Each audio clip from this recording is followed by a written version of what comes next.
workload management is not a restriction. There's nothing about workload management that says, you can't throw harder, you can't throw 115 pitches in a game as a starting pitcher.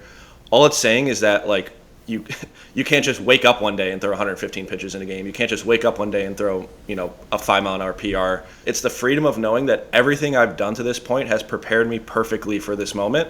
And not only can I go in there and I know that my performance will be maximized, but I also know that like my body can handle whatever I'm about to give it.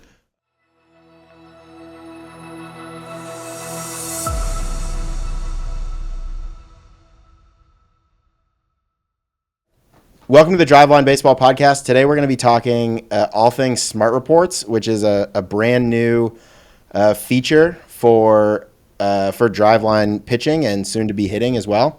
But it is a daily monitoring tool that is live across all of our gyms right now, and we're here to talk about it in depth. What it is, how we came up with the idea, what are some of the best use cases for it, and how it's been helping some of our guys remotely, Jackson and Josh, when they're off playing. So just to introduce everybody, this is Matt Kress. He's the pitching coordinator in Washington. Jackson Sigman is a longtime member of Driveline. And Jackson, where are you currently pitching? I am currently with the New York Boulders in the Frontier League. And Josh Hejka is, where are you currently pitching? Currently with the Binghamton Rumble Ponies in New York. All right, so I think to start, we should just ask the question, what is a smart report? Matt, what do you think? Well, I think that what we've noticed over time here is, athletes come into our gym and the product is wonderful and they have a good time. But I think what we want to do is we want to be able to tell athletes what they're doing day to day and figure out if they're actually executing the way they should be.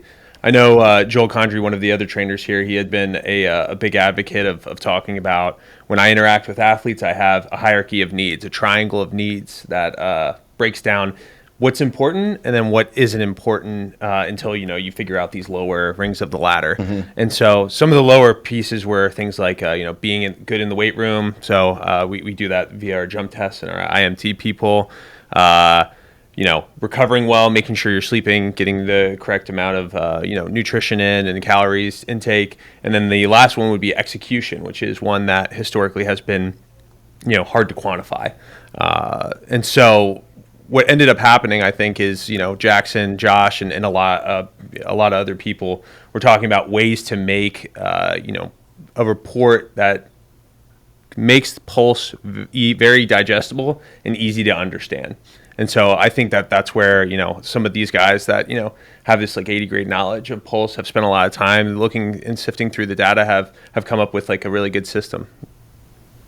Jackson, Josh, what would you guys add to that? We're gonna get into, I think, the history of sort of how we came up with it, but what does a smart report display to you on a regular basis, and why is that valuable as you're playing? I think Kress touched on this a bit, but basically the biggest benefit of the smart report in my eyes is that it makes Pulse data actionable, and Pulse data is extremely beneficial. It's something I've used in my entire career, basically the last 4 or 5 years. Every single throw I've made has been on Pulse. But something I've noticed when talking to other athletes who may want to get into Pulse is that sometimes it's perceived that there's a high barrier to entry to Pulse, whether that's needing to understand a lot of the baseline metrics of chronic workload, acute to chronic workload ratio, and not just understanding what those metrics mean, but how to apply them to their day-to-day workout. The benefit of the smart report in my eyes is that it completely eliminates that barrier to entry. It essentially takes all that complicated data and it presents it to the athlete in a very understandable and actionable way where they understand what is my workout today, and then when they go do their workout, they get a grade and basically say, well, did I accomplish the workout that I was supposed to accomplish today? So in my eyes, it just simplifies the entire process and makes it much easier for people who may not understand a lot of the baseline metrics of Pulse. Makes it a lot easier for them to get involved and start using the product.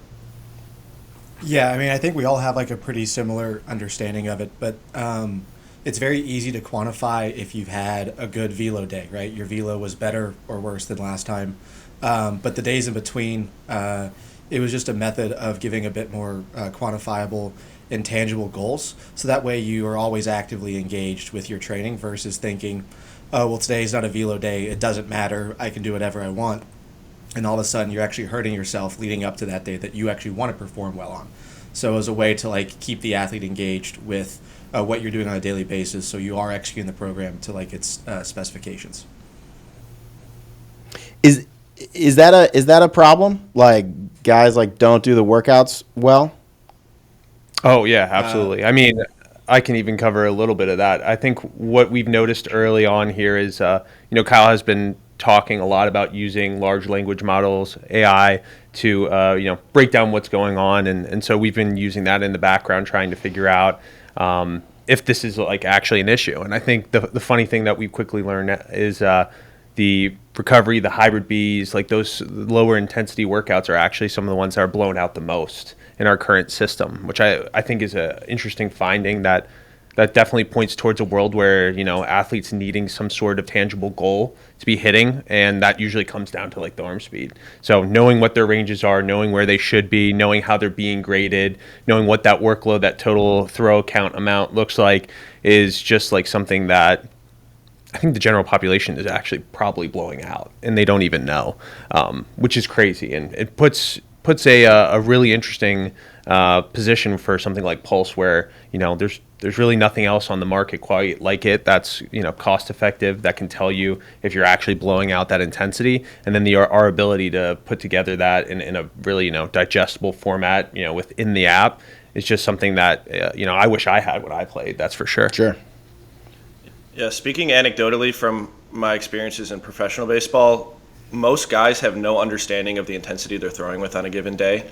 Guys will pitch in a game, and then especially at the lower levels of minor leagues, as you kind of get in the higher levels, guys start to develop a little bit better of an understanding. But especially at the lower levels, especially in college, and especially youth baseball and high school baseball, I'd say, guys just don't have an understanding of the intensity they're actually throwing with. Like, guys will pitch in a game and then go max long toss the next day. Guys will be constantly living in a state of 80, 90, 100% intensity almost every single day, never letting their bodies recover. And our understanding as an industry that like fatigue is such a crucial factor in injuries. The workload management component, I think, is such a huge potential unlock for guys that when they understand the workloads that they're throwing with, the intensities that they're throwing with, it'll allow themselves to they'll set themselves up better to succeed, not just from a limiting fatigue and injury risk perspective, but when you limit fatigue, you also maximize your performance on the field. Like, you're going to be able to perform at a higher level more consistently. So for me, I think it's kind of hitting all the major points that you want to see, and I think it could have a huge impact.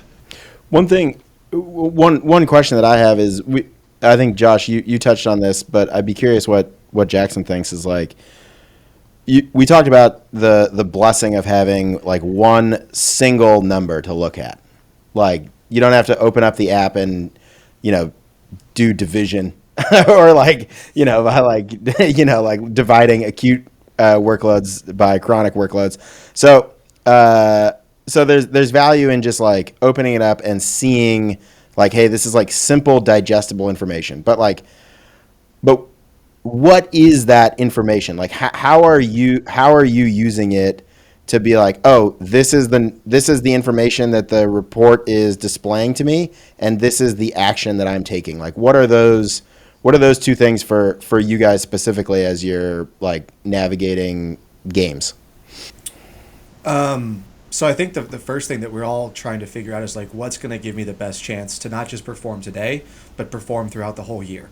And there is this, personally, like, performance anxiety of like, if I'm not doing enough, I'm not going to like be ready to pitch, or I'm not going to throw as hard as I want. And that ends up doing too much, leading to like the fatigue that Josh was talking about.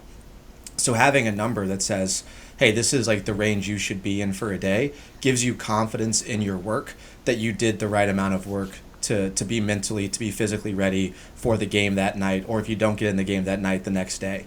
And so I think historically you can kind of get caught up in just one more breaking ball till I get it right, or that fastball didn't feel good, let me do another one, and then next thing you know, you've made 20, 30 extra throws at an intensity you weren't supposed to make it at.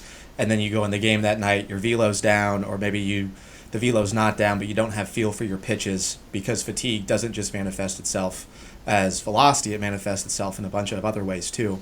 That all of a sudden you just like, okay, well, I didn't do enough, I got to do more. And you start spiraling into this hole of like, I have to do more to climb myself out. And in reality, it's actually just doing the right amount and doing the right work versus doing more or going above and beyond. So I think that number, whether it's you're looking at the workload for the day or the throw count or like, keeping your ACR ratio in the right spot, that number gives you confidence in the work you're doing pregame so that you're ready to express it at night when the lights are on. Yeah, Jackson said a lot of really, really great stuff there. Just to kind of expand on some of the stuff he said, for me, I think the big things that you can kind of quantify a throwing day with are your workload and your intensity. So like your workload is obviously a proxy for volume, and then intensity is basically like how close to your peak you're getting on a given day. And it all boils down to, in my mind, just intentionality. Like what Sigman said, it's not, go throw until you feel good, or go throw until you figure out exactly how to release your slider. Like at the end of the day, we're preparing ourselves to pitch in game, especially in season. So as a reliever, the thing I care about in order to best prepare myself for the game is my pregame throwing workloads, right? Like I'm not going to be able to control when I pitch in the game. I'm not going to be able to control how much I pitch when I actually am in the game. But what I can do is use my pregame workloads and intensity to basically balance, number one, being prepared from a skill development perspective, like being able to actually get my work in, but also like being prepared from a physical preparation perspective, like not being too fatigued.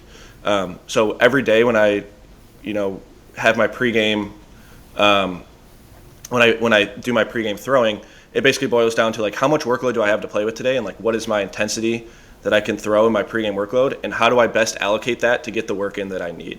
Something that I think a lot of people don't realize is that throwing those extra 20, 30 pitches, like to try to get a perfect, pitch, that's not going to actually make you more likely to execute that pitch in a game. A lot of times, being less physically and neurologically fatigued and mentally fatigued, honestly, you're going to be able to better execute that when the lights are on, rather than just ripping 100 extra reps and then like going into the game fatigue. So I think being intentional about everything that you're doing in season, especially before the game, it just boils down to that in my mind. Just being intentional, getting your work in, but also like preparing yourself physically for the game. Let's say I'm a college freshman just experiencing like a smart report for the first time. Walk me through like what I'm seeing on a daily basis and what I should be paying attention to. The biggest things that you'll see on your report, number one is your suggested workload for the day. So that's something that using Pulse Live Mode, you can have a pretty good understanding of how your workload accumulates throughout the throwing day. So that's something where you might get a certain range for a hybrid B day, for example. You don't want to be too low, but you also don't want to be too high. And you can see as your workload accumulates throughout the throwing day. The other thing would be the intensity metric that I referred to before, and we've been using arm speed for that, which is also something you can pay attention to on your Pulse Live Mode. And it's the same idea. You don't want to be, for the given stimulus that you're assigned that day, you don't want to be too low and you don't want to be too high. So you can get that instant feedback with every throw, what your intensity level's at, and basically how you should be adjusting that for the next throw. You can also get velocity feedback as well. We have that on our home screen, which is for each individual throwing ball that you have, or for each plyo ball, each ball weight, there's a suggested velo range that you stay within to get the stimulus that we're looking for on a given throwing day. I don't know if Sigman has anything to add there. Yeah, I think it just better quantifies some of the workouts that we've historically had, where obviously a velocity day, everyone knows you're letting it go at 100%, but for all the sub-max days, whether it's an A, a B, or a recovery day, the intensity that has been prescribed has been relatively subjective. And so 50% RPE one day can feel totally different to an athlete than 50% RPE the next day. And so to maintain some level of consistency, to eliminate like the day-to-day fluctuations in how you feel influencing your training, having like the pretty set guidelines of hey, 50% RPE for you, right? The pitcher that throws 92 with a peak arm speed of 1200 RPMs. It's a very individualized recommendation to best get you prepared for the next day that you care about, so that you know that you're getting your work in, right? But you're also not taking away from your ability to express what you're trying to do, which is throw the ball harder, probably 2 or 3 days from now on the day that you're going to care about the most. The last thing you want to have happen is feel good on a recovery day or a B day, and you're like, oh, that was a really easy, let's call it 86, right? But then you step on the gas and it's 89, and the expectation that you had because of how easy the 86 was set you up for thinking that things aren't going well, and so now that hey, I'm supposed to stay in this range, when I do step on the gas, you have a better idea of where you're going to be, and hopefully can push the envelope a bit more. Yeah, the only other thing I was going to add was that we have a light system, that in which we are able to communicate with the athlete whether or not they actually executed the day. So you walk in, you look at your previous day's workout, you look at those ranges that you're supposed to be in, and then that translates into an actual RPE versus what you were projected to do. And then also a light system, red being you blew that out, yellow being we were fringy, green meaning you executed with intentionality there. And so I think that does a really good job. What I've talked about a lot is I shouldn't have to have 80 grade knowledge to use Pulse. I shouldn't have to have 80 grade knowledge of what Pulse does to actually get this sort of feedback and understand what's going on. I shouldn't have to be Jackson Sigman, Josh Hejka, Kyle Bodie, Brian Conger with the Reds. Those guys get this in and out. And your average 14, 15-year-old just is not going to care that much, unfortunately. And so I think the way I very much see this is we are going to do the deep math, figuring out what your ranges are, and then we are going to display that for you so that you understand what's going on. Because we've had multiple internal studies that just show that athletes really don't have great feel for RPE. You could say, excuse me, execute today at a 50% intensity, and they just have no idea what's going on. And that's fine, but we're able to provide you tangible goals to go forward. The last one is, the last piece of the report that you also run into is what we like to call velo ranges, which is something that Jackson and I had talked a lot about with some athletes that I was working with over the professional off season, which is, hey, today we're going to do this workout. You're going to be throwing these plyo care balls at these velos, and so I think that also provides a really good piece of feedback, because most of our athletes in gym and going forward are going to have that velo feedback on all of their throws, and they'll know, hey, I went way past what my cap is for today. I was only really supposed to play long toss or catch at 86 miles per hour, and I was throwing 89. So being able to see that, hey, I went over that, and reel it back in to hopefully hit your intensity is just you're getting that instant feedback throw to throw, whether it's velo, arm speed, to know that you're actually executing that hybrid B day and that you're going to be able to recover for the next day that you need to be 110%. So we've got a lot of high school and college kids in the gym this summer, specifically because it's that time of year. Every day, if I'm one of those athletes, I show up and I open my phone, and on it is this set of information, what my throwing day is that day, then the ball velocities by plyo-care ball, and the recommended arm speed ranges for that day. So whatever, blue ball 64, et cetera, et cetera.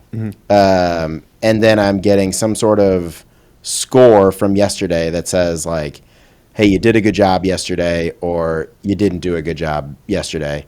And then we're on the coaching end of things, we're using some of that feedback to scale up and down some intensities, right? Yeah, so I know that we recently gotten into a deal with arm care as well. And so our ability to have that arm care test where the athlete walks in, they do a quick warm up, and they're able to test themselves and their arm in some different areas. That allows us one piece of feedback that we can then figure out if we're doing too high of an intensity of a workout, too low. And then alternatively, if we use some of the smart report stuff, we can either look at it like just yesterday, hey, did you blow out your day yesterday? Or, hey, is this a trend over like the past week, the past month, where things are really, going awry? I think, I referenced earlier, we've all been in situations where an athlete will come to us and they're like, hey, my velocity's down, and I think it's X. I have an idea and I think it's X. And I think sometimes that's correct, but a lot of times we're forgetting that lower piece of the triangle. It's like, hey, that's great. It could be like your mechanics. It could be something in your mechanics, but I'm going to first look at it. Are you really good on strength? Are you really good on body weight? Are you able to execute? Are we actually, able to recover and, get the proper amount of sleep? Those things are usually overlooked, and we go straight towards mechanics, right? And mechanics are at the top of the hierarchy of needs. Like there are times where that is an extremely important piece of the puzzle, but a lot of times it's just overlooking these pieces where I can go back and I can look at that longitudinal data and be like, we're blowing out most of our recovery days, so no wonder we're not throwing. And you've lost 9 pounds. Yeah. So these things make a lot of sense. We know that they correlate to you throwing hard, and you're just not following our guidelines, and we need to dial in there before we focus on making these wholesale changes on our mechanics. Yeah. That's an interesting point. I think there's a lot to unpack there, but I think one of the things that I've heard from you guys and certainly observed on the training floor is that part of there's the value here of like knowing what you should be doing on like a given day, and then knowing if you did that or not, because like we can sit and talk about the virtues of high-low programming and super compensation as much as we want, but like you actually have to do the low parts of that to get the benefits. Like you can't be like, I'm big high-low guy, and then it's just all highs. Yes. But it's like from what I've observed, a big value add for us, which seemed like a bit counterintuitive, is like the quality of conversations with guys on a daily basis goes up like by like tenfold. Yeah. Why do you think that is? Well, I think or like what are the kinds of conversations that you're having? Yeah, I think I've even noticed that instead of me just reaching out to an athlete and effectively being like, hey, how did the game go? Or like, you up? Like, what's going on? Or how are we doing? Like, those sort of conversations have kind of been weeded out, and instead I get conversations more so that they're actually like with constructive feedback, with data to actually like push them forward, which is exactly what I want. It's, hey, your arm speed was 200 RPMs over what we were asking you to be on your hybrid B yesterday. Like, we need to reel back that a little bit. Hey, your ranges are this. I need you to be in that on your next hybrid B. Mm-hmm. So I'd say that those interactions, I come to them more prepared. And I actually feel like I can make a difference with that athlete instead of, trying to sift through, all the craziness that is like, them feeling out their mechanics, them dealing with their coach, them dealing with, a bad schedule and not knowing when they're going to throw next. It just provides me more ammunition to give them like a really good product, in my opinion. Yeah. And a lot of the like complications of like training and executing a plan, like away from a controlled gym environment, has everything to do with, like what Josh was saying and what you're saying, which is like, I don't know when I'm going to throw. We've got a tournament this weekend. I might pitch like somewhere in the range of like 0 to 300 pitches, like I just have no idea what's going to happen. So it's hard to structure a week around that. Mm-hmm. Whereas like this almost gives us the opportunity to invert that, to be like, okay, like, you're going to have loosely this amount of work.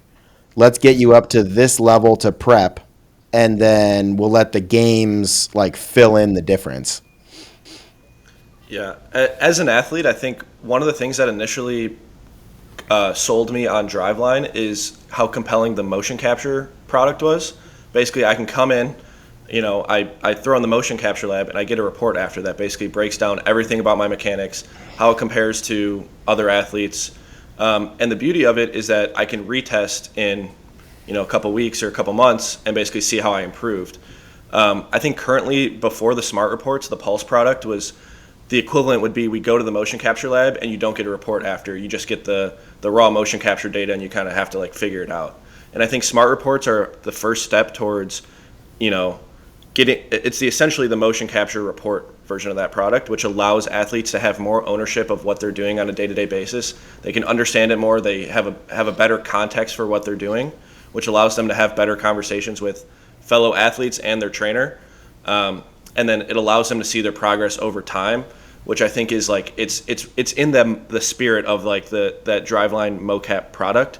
It's basically applying that to the Pulse product now, and I think it's super compelling. And I think it's, as an athlete, it's got me super excited for using Pulse, because even though guys like Sigman and I, who have such a deep understanding of Pulse, this still exceeds what we were able to do on our own in terms of like applying it to our own training. So it excites me a lot to see it developing in that way. Yeah, I think one of the things that is exciting about sort of like the future of where this goes is like, right now there are these two data sources. It's like, what is the workout that you're assigned to do that day? Game day, hybrid B, whatever it is, right? And then there's like, what is the throwing arm workload like data that's coming in from Pulse? It's like those two things, but like, global pitching development and athlete development overall has a bunch more factors. And the nice thing about like where this is going is that like very soon we're going to be able to pull in like heart rate variability data or caloric data or just like how much you weigh on a given day. And it's like, yeah, those are like, let's take like weight tracking, for example. It's like, that's a very simple thing to do, but like it's just overlooked by many athletes and parents when they're thinking through how to plan for a season, let alone like how to be 16 and set a target of like, I want to be all conference as a junior in college. To think through like, well, yeah, look, you're going to gain, 6-8 pounds in the off season, and then you're going to lose all of that and maybe more during the season. Like there's these other factors like Kress mentioned of like the hierarchy of needs that we can pipe into this sort of reporting to make it like even more robust as we continue to build it out. Because, as Josh said, like it is sort of like the biomechanics report for like the daily workload.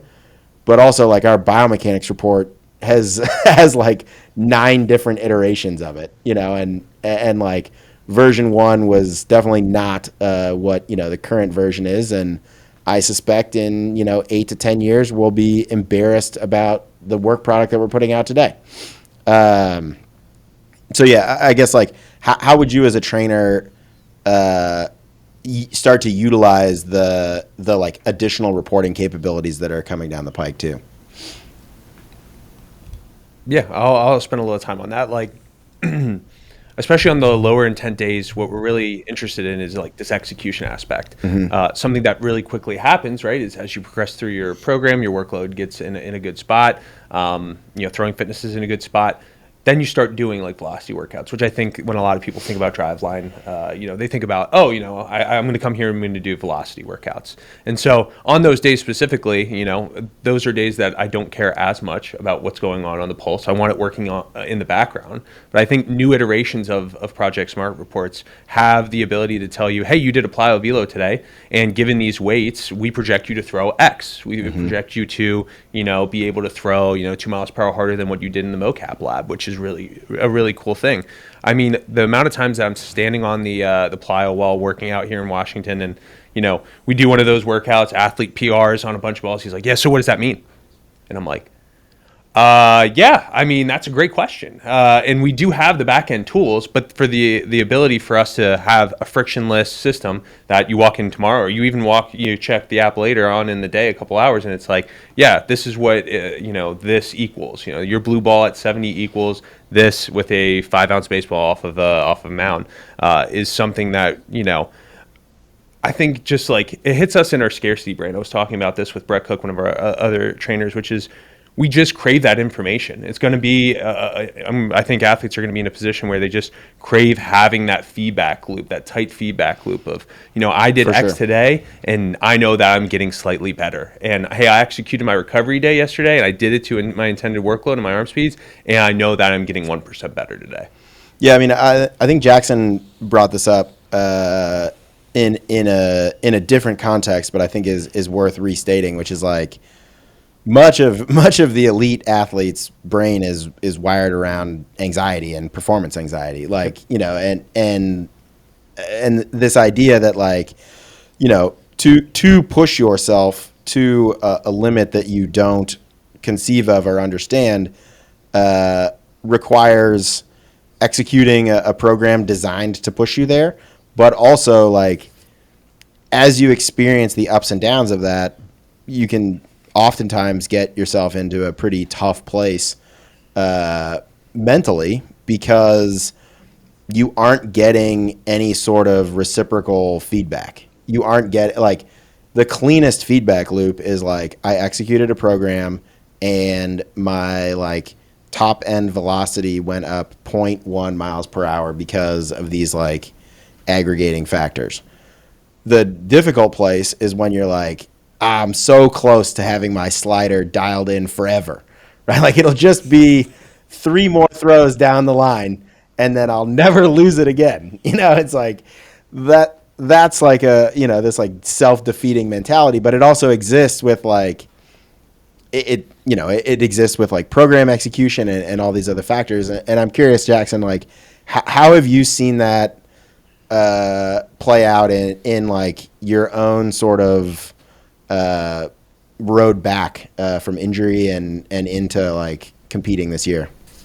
So I mean, from the time that I started training and before I was even doing work with Driveline, the thing that has always been, like, what has held me back from achieving whatever the ceiling may be has been velocity, which is, like, the most base level of, like, just throw harder and you're good at baseball.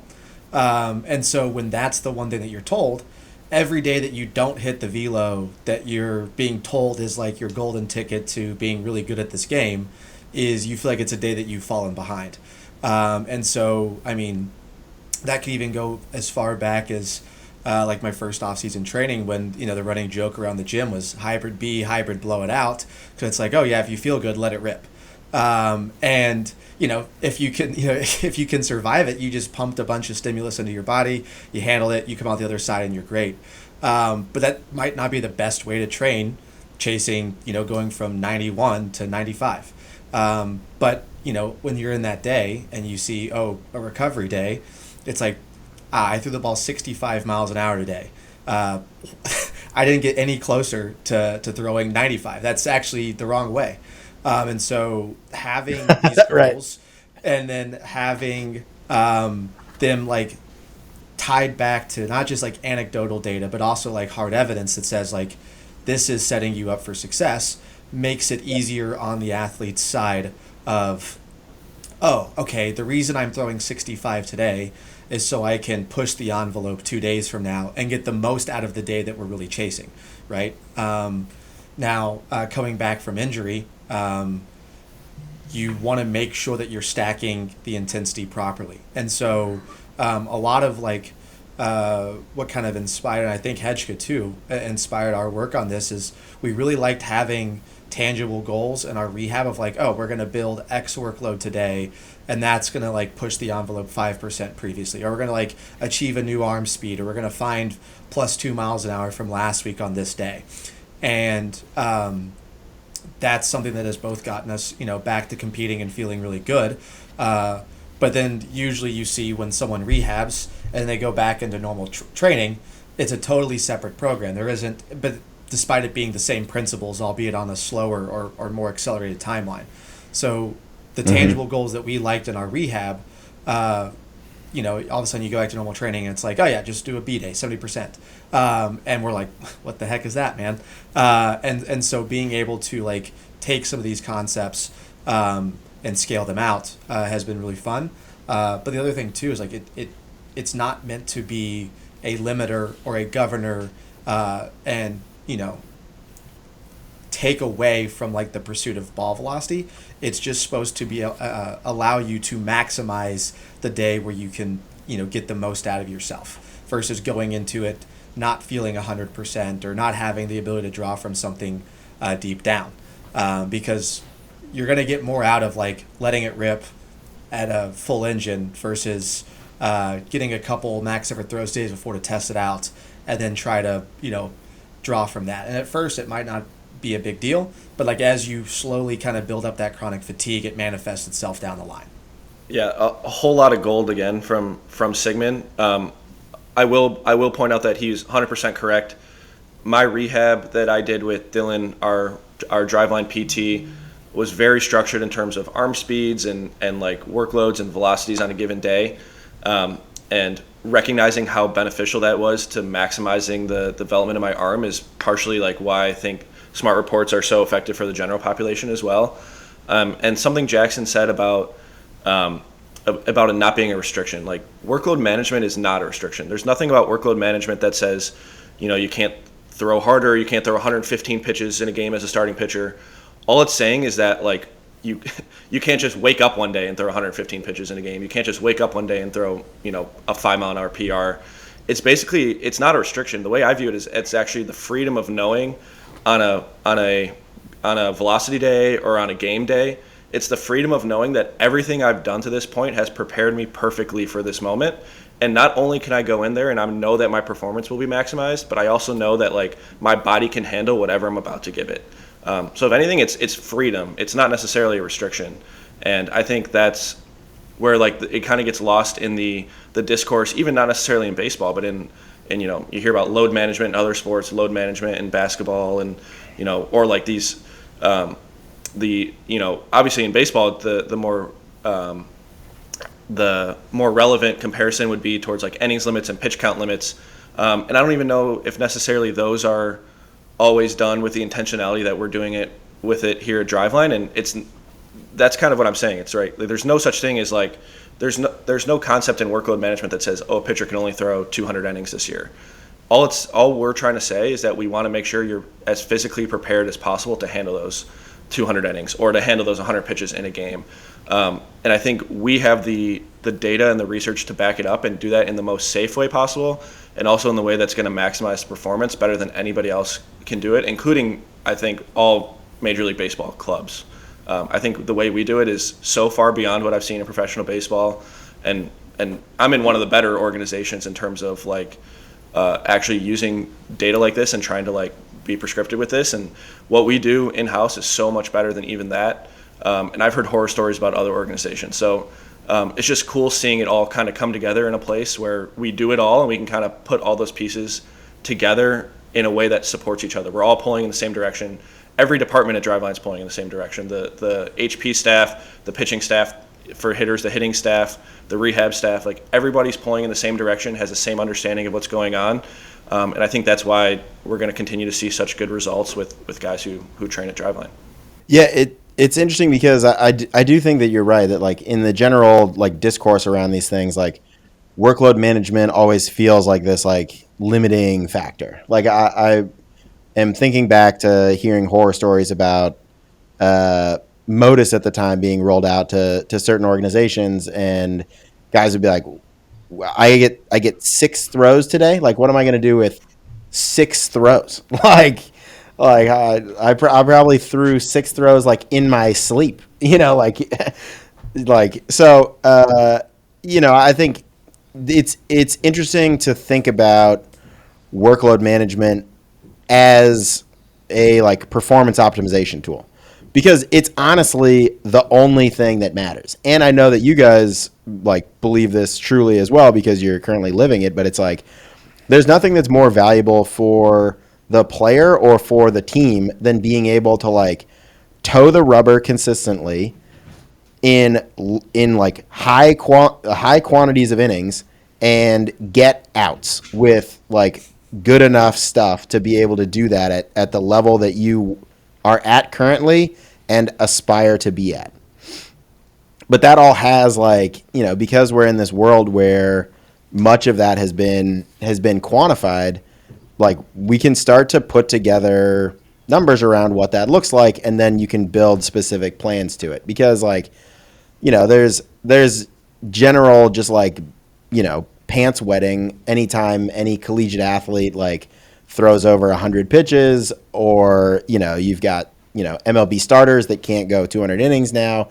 And it's, those rules of thumb exist for reasons, but they're largely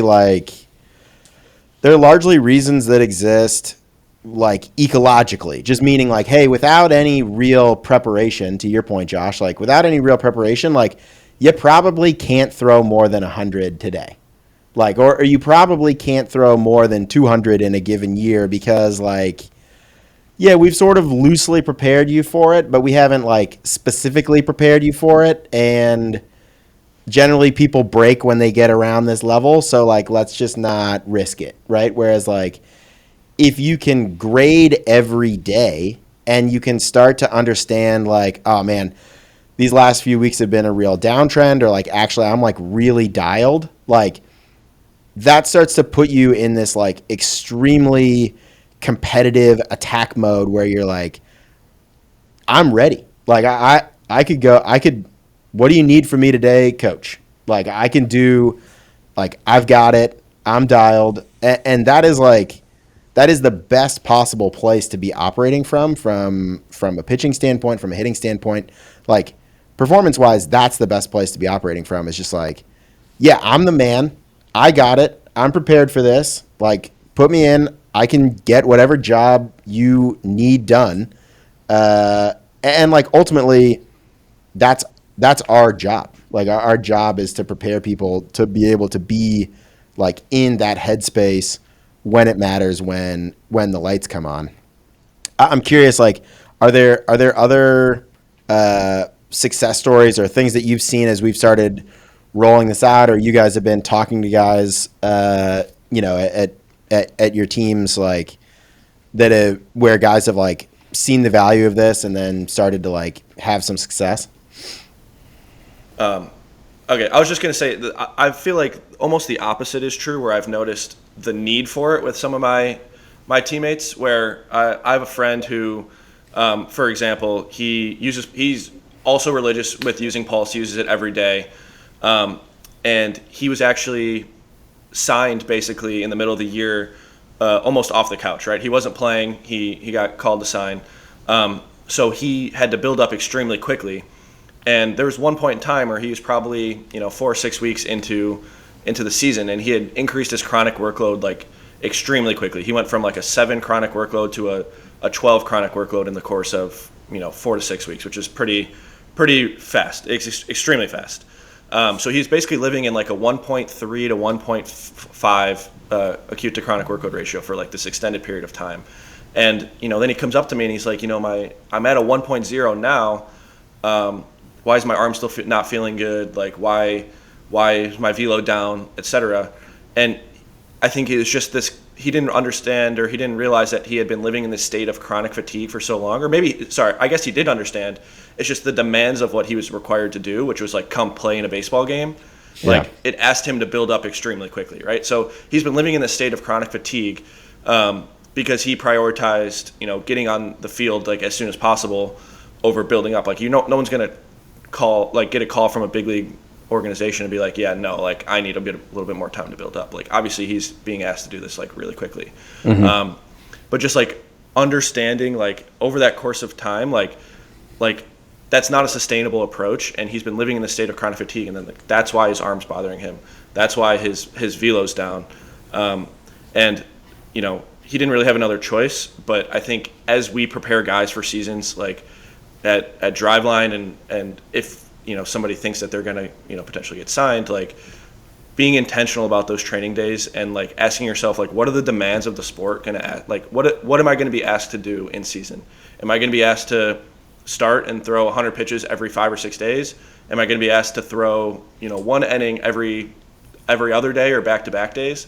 Understanding what the demands that you're going to be asked, that you're going to be asking your body in season.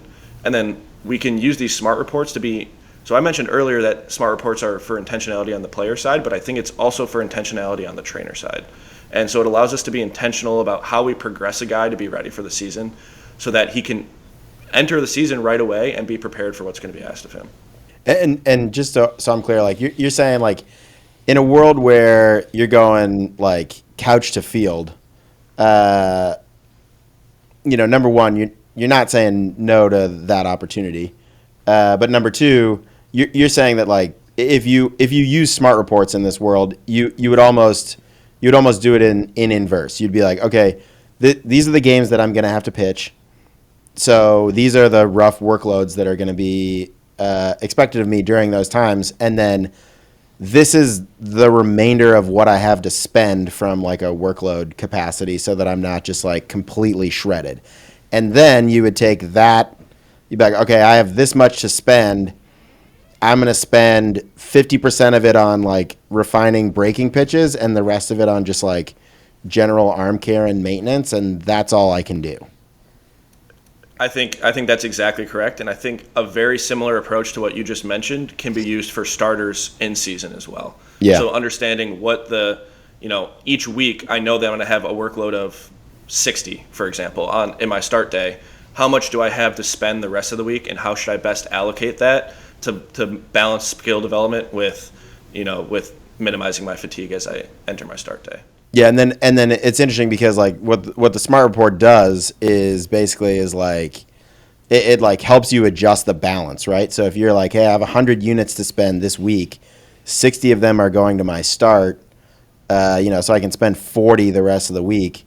Oops, I accidentally spent 20 of them, like when I was supposed to spend 5. Like, all right, I guess my week just got a lot different. And a lot of times guys are just like casually overspending and basically going into like fatigue debt where they're just like, oh, I spent 20 today. My bad. I'll like get it the next time. And they go spend 20, 20, 20. And all of a sudden it's like, well, you had 100, but you like spent 150 this week. So like, and that's interesting because like, I think it relates to what Jackson was talking about, which is like, these are like guys that are extremely intentional about and diligent about their workloads and preparing themselves. And it's not just like guys that don't care, right? It's like people that are like extremely diligent about trying to be as good as possible are still just like casually ripping through some of this stuff because they just have no feel for like what their body is being asked of on a daily basis. No, I think to piggyback what Hejka was saying earlier, and when I came, I got signed mid-season too, so it was like right off the couch. And, well, I wouldn't say right off the couch. I was training and staying in shape, but the training environment versus, being on the road in the game, very different. Especially in independent league baseball, there isn't, one, it's smaller rosters, but two, you also have hey, we're trying to win a championship this year. We're trying to compete and we're trying to beat the team. The development piece is less of something that's like at the forefront of the minds. And so like when you know this going into it, it's my first year playing baseball in 2 years after a Tommy John. And I think I threw 5 times in 10 days within getting here. And so having the ability to go back to the data and know how to adjust my throwing on a daily basis to make sure that I could, handle the demands of the sport was really big so that way, whether or not the performance was good, I knew it was going to be something that was asked of me that I hadn't done in quite some time. And so I had to adjust the way I was approaching each day, given that like I have to go get 3 outs in the 7th inning, or I have to go get my starting pitcher out of a jam. I can't just be like, oh no, sorry man, like next guy. It's like, no, hey Sigman, you're in the game. Okay, if I know that's being asked of me, how do I have to change my preparation the night before, the morning of, the afternoon of, to get ready to go get those 3 outs and give myself the best chance for success versus just like, I hope I got it today. Yeah. I love it. And I think the one thing that I was just going to add on to what Mike said earlier about the training economy example of $100 to spend, just to reiterate, there's nothing that says that you can't have a $200 week. The only thing is you can't go from a $100 week to a $200 week in 1 week. You have to intentionally progress yourself and intentionally build yourself up.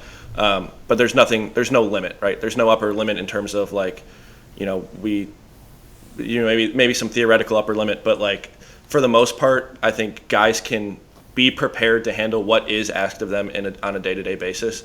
It's just we need the intentionality and the feedback loop every single day to allow a guy to build up safely and productively so that they're not entering massive amounts of fatigue debt like you were mentioning, Mike. Yeah, I mean, it's interesting from a coaching or a training perspective because like there's not a single coach or coordinator who can spend 100% of the year with their athlete. Like, and much of the coaching anxiety comes from like, oh God, like what is this guy doing when I don't see him? Like, 'cause it's like, I know that we experience that when we're like, all right, this guy was dialed in the gym and then they leave and it's like, oh shit, like he's ghosted 2 texts. Like what's happening? And I know that college coaches feel that way. High school coaches feel that way. It's just like, all right, like, I've got my no contact period. Like, I don't know what these guys are doing. Like, I hope that, when everybody comes back in January that like they've been doing the workouts that I gave them. And it's interesting because like from a coaching standpoint, there's just perpetually this anxiety around like, well, I can help guide them if I'm standing right there. But if I'm not standing right there, then like they're kind of on their own, and then you are massively incentivized to try to like tamp down the workloads quite a bit so that you don't risk guys like misinterpreting and like overshooting by quite a bit. But then that gets you into trouble because like then maybe guys, if they do follow your instructions, maybe they aren't prepared, or like there's just general lack of clarity, and it's like people trying to adjust to the adjustment of like what's going to be happening when these guys just like aren't around. And so I'm curious like how you've adjusted your coaching, knowing that like guys have the ability to like execute plans much more cleanly than they did before. Yeah. I even remember when I was a college coach, I had this thought all the time, which was you go home for Christmas break. I need you ready on January, whatever, to like be ready to throw bullpens. And I'm not really quite sure if you're going to be ready for it. I can give you a throwing program. I can write it out for you, but I have no idea if this is actually happening day to day. Right. That sort of thing. That's right. And I remember actually thinking to myself, I need something that they could track their throws day to day, and I could see that. And this is what that is. I will say that like I've talked to Jackson about this a ton, but like even in gym recently, it's just very apparent that like this could be one of like the market inefficiencies in baseball. Now, I think that there's like a lot of different areas where the game needs to improve and can improve and that sort of thing. But just like, the general understanding of like how to allocate workload is just like so poor across like all levels of baseball. Yeah. The example that I always use is we actually have an athlete in right now who had just chronic shoulder issues, was always injured, came in here and was literally, doing one of those like stretching out while he's mocapping. And I'm just like, what is going on right now? Are you okay? He's like, no, my shoulder's just like always hurting, putting on icy hot on his shoulder. And the next thing you know, he was one of our most compliant athletes. He had like an 80% compliance rate last week. And I said to him, like, how do you feel? He's like, this is the best I've ever felt. Like, I've never felt any better. And all it took was like being able to teach him what it was, have conversations on workload management. And, now I was calling him a pulse god. I was like, yeah, you're the pulse god right now, man. You got the workload management down packed. And, he walks in, 2 days later and PRs in the mocap lab. And it's just like, it's very apparent that the world doesn't understand this. To me, it could be the market inefficiency that like allows you to actually, see those gains and those really like easy low-hanging fruit gains. If you're just able to implement the technology, implement the idea, and kind of just be able to hold those barriers for your athletes. Yeah. Yeah. It was, the original thesis behind, Kyle and I working together, at least from my perspective, is like I worked hard, but on just like the dumbest stuff. Right. Like I held the record for longest plank held on my team by like quite a bit. And then I went out and hit like 170. So like, it's like, yeah, look, like, maybe mix in a squat here or there, but like my point is that like the making the reps matter is the core thing. Like you don't have that much time. Once it's over, it's definitively over, and you can't really ever go back. Right. Unless you're Jim Morris and happen to throw 97 past some construction signs.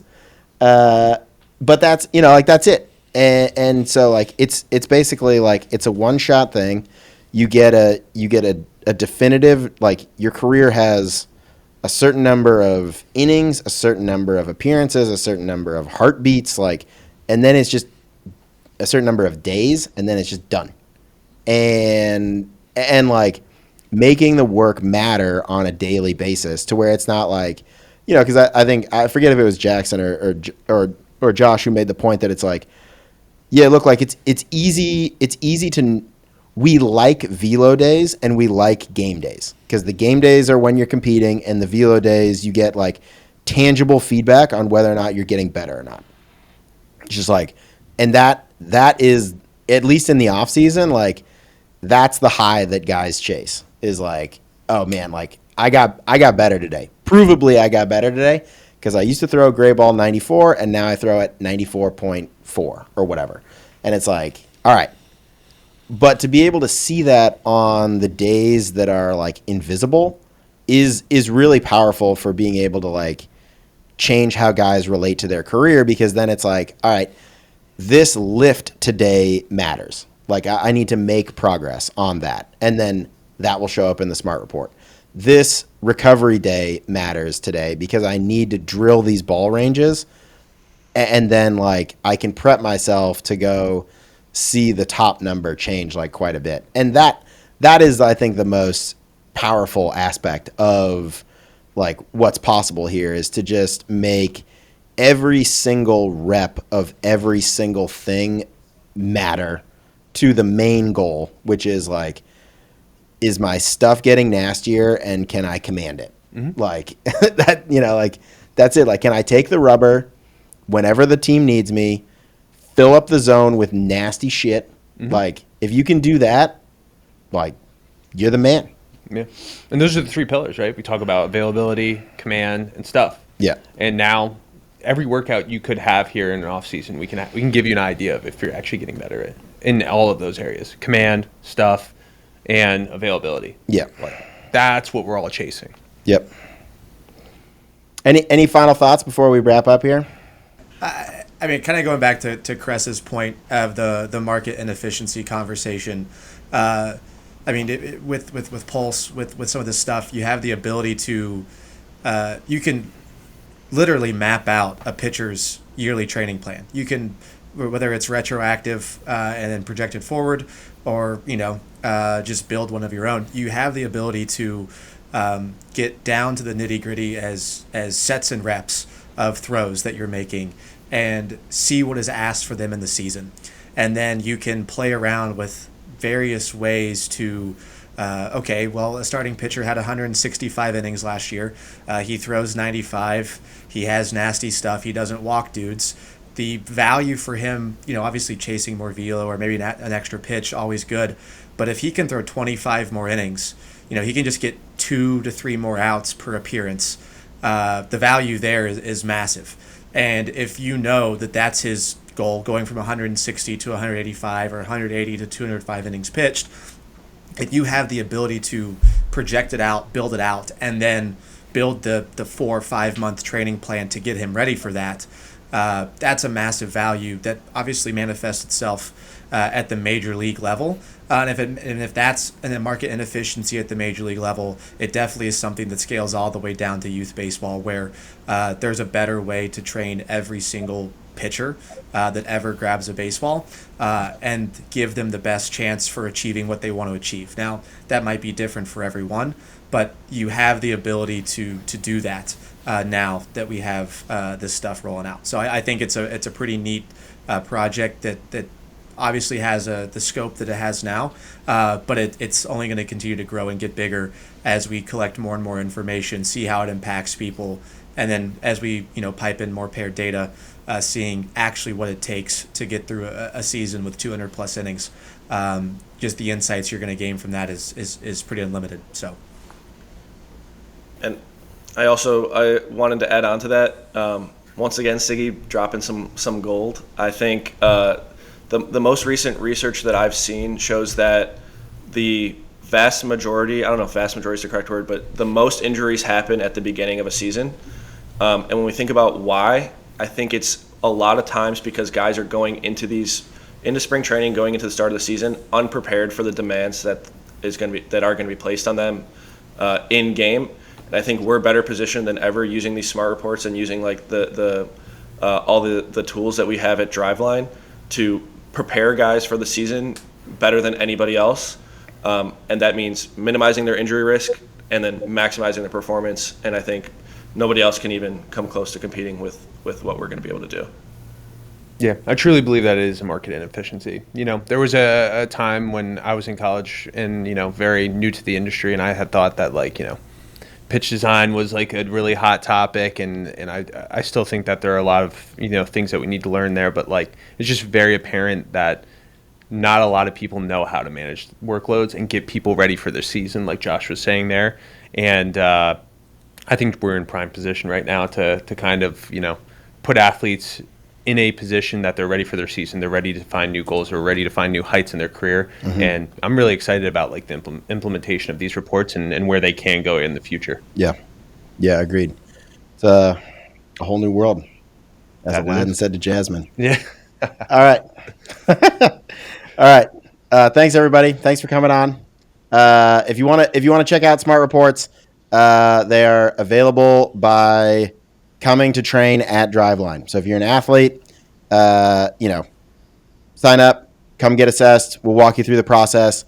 We'll show you how it's going to work. Or you can start online because they're available to all our online trainees now, but they're available to everybody on the pitching side as of, a couple of months ago.